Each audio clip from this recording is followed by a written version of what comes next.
I'm Judy O'Connor, the Lifestyle Coordinator at Overture Stone Oak, and this is one of our residents, Rachel Barchus. You can see that we're wearing our university t-shirts today. We're promoting our alma maters.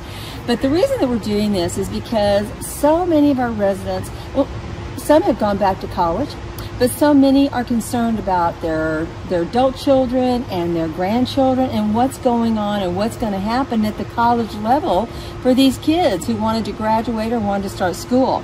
Rachel, at the time that all of this started, was actually working in the president's office at a major university. She was right on the front line, and we've had some really interesting conversations because I know it's something that I have wanted to know a lot about.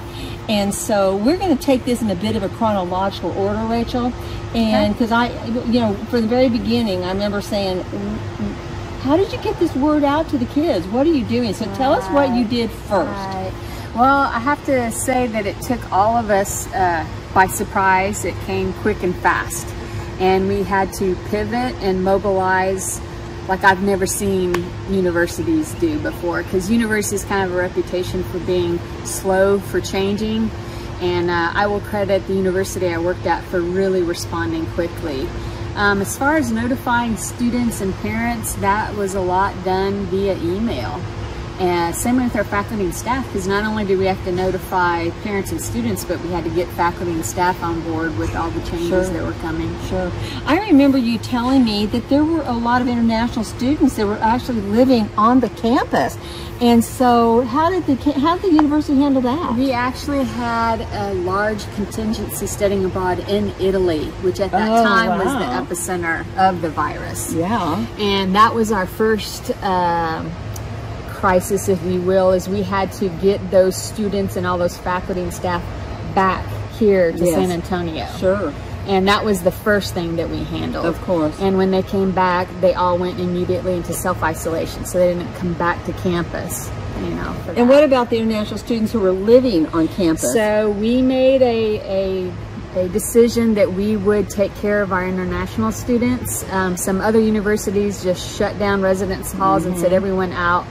We took a different approach, that they had nowhere to go, so we had an obligation to take care of them. So there are about, I think, 4,000 maybe students on campus. That many? Yeah. Oh, okay. Yeah, and we've had to, of course, keep dining services and health services, but strictly just to serve that on-campus population. Sure. Everyone else is gone. So anyone else that was living on campus had to leave? They had to leave, and we had to move out. Sure. A 2-weekend move out. 2-day maybe move out for those students. And I mean, it just came fast and furious. Sure. Yeah. I remember I was at Walmart one day, and this was early on, and the lady that was checking me out was really concerned about her daughter, who was going to nursing school, of all things, and she was supposed to graduate in May. And we need nurses.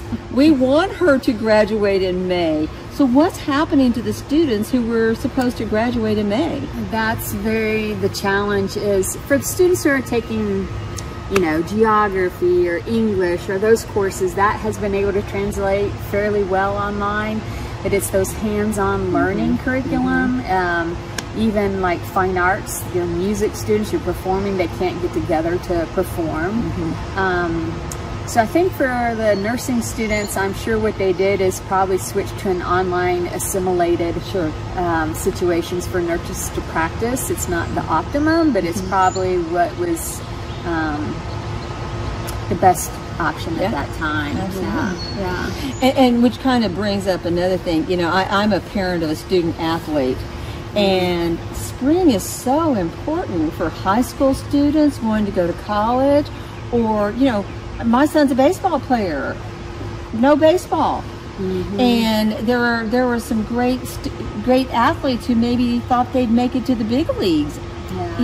This has been a huge disruptor. It's like what they call a game changer. I've been in higher ed 21 years now. I've never seen anything like it. Hope to never see it again. I was more optimistic that things could kind of get back to normal like in the fall. But the more and more I'm hearing and reading, it's like they're even saying fall might not be back in person, that might have to continue doing online. Wow. It's a huge disruptor. I know for athletes, they're trying the best they can, coaches and staff, to make sure that they can still work out. They're getting online, getting a workout, but there's not the competitions. Right. You know. And there's nowhere for them to go anyway. Yeah, so there's nowhere for them to go. Yeah. That's really something. Yeah, it is. Well, you had told me earlier, we were talking about the new normal. And you said before things get back to normal, but no matter what, even if it's going to be a few semesters away, it's not going to be the normal as we thought it was going to be. Thought it was going to be, yes. And I've heard that a lot of students are saying if fall isn't normal again, like back on campus, that a lot of students are opting to do what they call a gap year.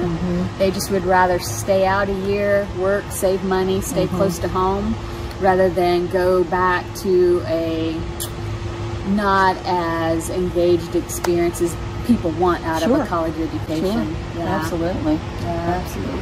Yeah, some of the young people that I've talked to, in fact, even that are employed here, we're talking about their friends, and the online experience just isn't the same. It's hard, and particularly like if you're taking one course or two, that's one thing. But if you're taking a full load, 12, 15, 18 hours, that's a very big difference. How is the faculty coping with all of this? Well, bless their hearts, as the Southerners say. But they've had to learn, just like the students are coping, faculty are coping, and they're learning to teach with new tools, new methods, new approaches, and they're doing the best they can. I think they would also agree they would rather it be in person. Yeah. But they're doing trainings. Fortunately, a lot of colleges had IT staff, and those IT staff have been working 24/7 to ramp up the tools and materials needed for online teaching. For the most part, did students have the right equipment to do the online courses? Not necessarily. Wow. Just like anything else, your lower income students and your rural students were hit hard by not having internet access or computers and laptops. So colleges did respond and started issuing out for free laptops to students who did not have the technological capability. So I would commend higher education for doing as much as they are doing. I mean, they are literally doing everything they can to make sure these students get at least what they need to graduate. Moving forward,